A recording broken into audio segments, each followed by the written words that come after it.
Za mene 50 kuna znači mnogo novaca za koje si mogu kupiti puno lijepih stvari.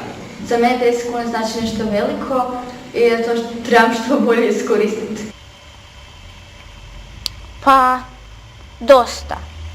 Mislim da se može kupiti. 50 kuna je za mene dosta novaca jer za 50 kuna se može puno toga kupiti, od namirnica pa do nekakvih drugih stvari. I mislim da je to dosta novca, to nije tako malo kako nekima izgleda.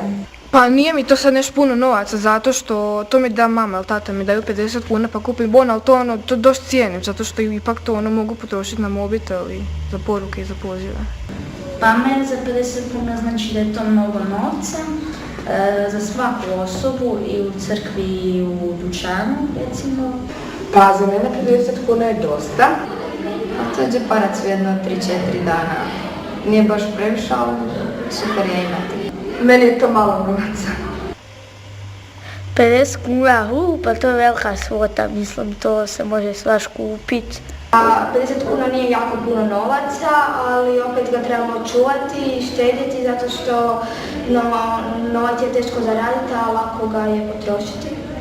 Za mene 50 kuna znači dobar ulov novca s kojim mogu kupiti šta god hoću. 50 kuna? Pa za mene je to dosta puno novaca, ono. Ne možeš baš nešto kupiti, ali uvijek ti je 50 kuna minimalna sigurnost koju možeš otići negdje i ja poštujem 50 kuna, šta ja znam. 50 kuna za mene je jako malo novaca i jako lako je doći do toga, ali nekad me zna vrlo jako usrećiti. Kad se, na primjer, dopisujem s nekim ko mi nešto znači i onda kad razriješimo neke stvari i tako. Za mene 50 kuna znači kao i svaki drugi papir na svijetu. Ništa mi ne znači. To je novac i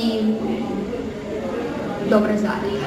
Pa nije velika neka lova, ali ok, mogu si nešto kupiti s tim. 50 kuna nije ni puno, nije ni malo, tako da ne mogu s tim kupiti nešto baš onak kvalitetno što mi treba, nego za prehranu, tako nešto.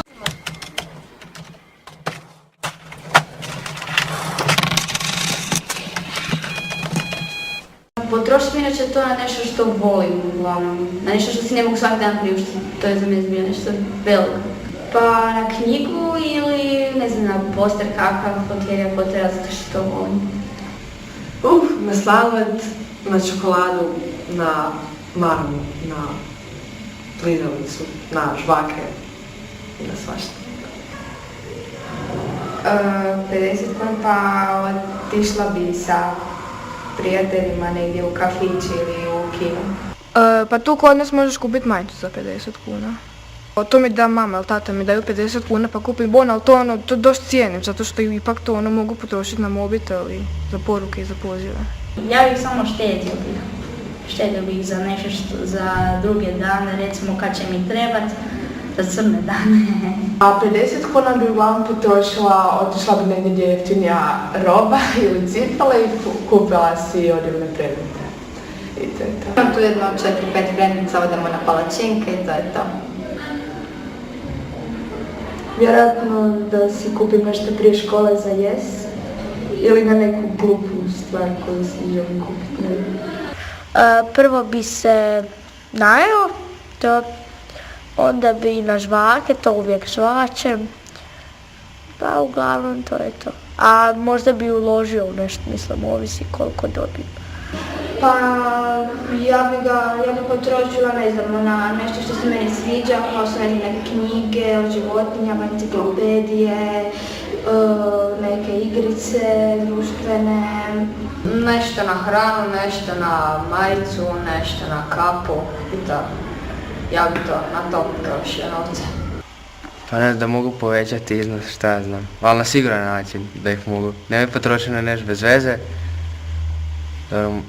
ne bi išao ni u kladionicu, ali da mogu nešto na sigurno utrošiti, nešto pametno, ili nikad ne bi potrošio na hranu 50 kuna, to mi bez veze. S 50 kuna kupila bi si novi bon za mobitel. Pa stavio bi u kasicu i čekao bi drugih 50 kuna i onda kad mi se nešto sviđa u gradu, kupio bi se. Mislim, najdraže bi mi bilo možda neku hranu, na primjer čips ili tako neki junk si kupiti. 50 kuna bih potrošila tako da bi otišla u McDonald's.